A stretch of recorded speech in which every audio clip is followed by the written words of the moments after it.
काय देणं आहे तुमचं? वहिनी साहेब, फक्त भवानीच्या 5 कवड्या.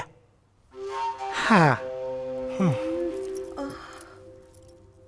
तुम्ही हात वय व्हाय तर काय झालं? काय ग?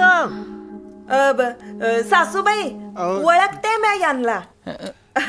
धनी म्हणलं होतं का हे आपल्याला काहीतरी देणार आहेत म्हणून. अरे यो बाबा तर म्हणला का देणं वसूल करायला आले ते शेठ. हा असं म्हणलो म्या नाही बा, मी आता म्हणलो का देणं द्यायला आले. देणे आहे हे देणे. आग्रा